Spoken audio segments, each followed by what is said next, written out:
Fired Up About Consent. Written by Sarah Ratchford. Narrated by Tajja Isen. Dedication.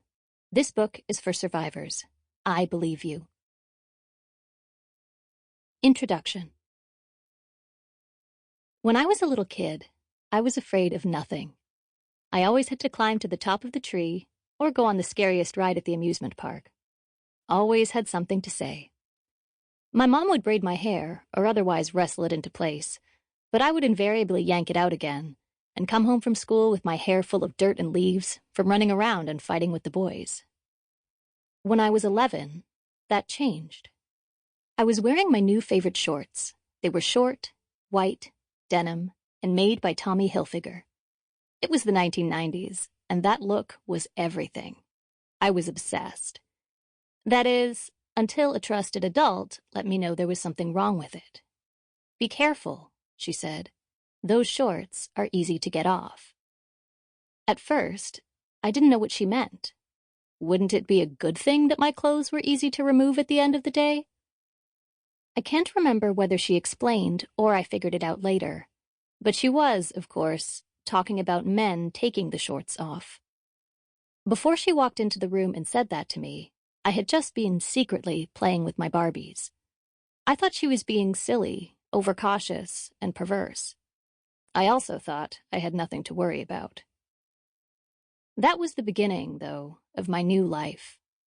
That was the year I got my period, the year I realized my body was shaped like an hourglass and I should definitely capitalize on that, and the year I was sexually assaulted for the first time. That was the year my childhood ended.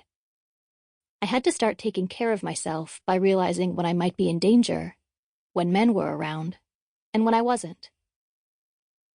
I'm non-binary, but I was assigned female at birth, AFAB, and brought up as a girl, and the message was clear, that I should be afraid, that I was somebody's potential prey, that sexuality was powerful and I should beware. I was first policed for it in grade 4, whenever I wore my favorite top, a crocheted tank top and ombre shades of lavender. It had spaghetti straps, and I was forever being lectured about it.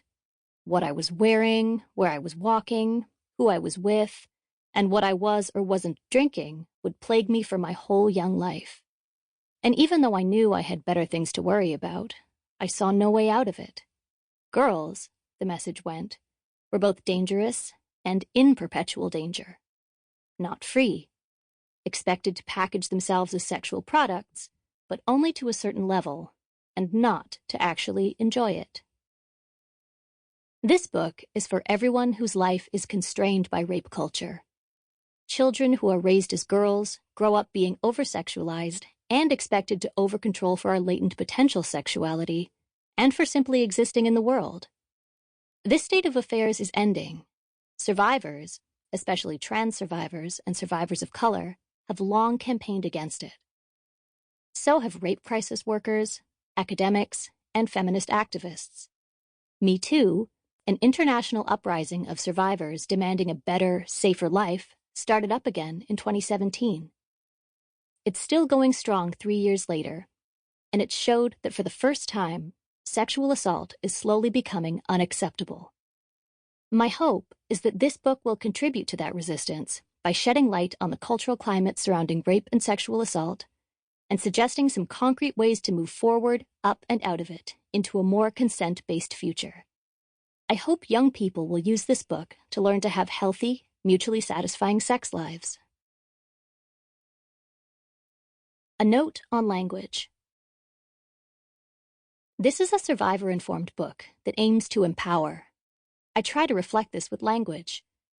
Sexual assault is not some binary event committed only by men against women. Cisgender men, that is, men whose gender aligns with the sex they were assigned at birth, are the ones who most often engage in acts of sexualized violence. But I'm going to talk about people of all genders, since all people can be assaulted or commit acts of assault. Also, trans people have been at the forefront of activism around sexual assault, pride, and making the world a safer, more just place. More people are beginning to identify as genderqueer and non-binary. In fact, the Merriam-Webster's dictionary named the singular Sample complete. Ready to continue?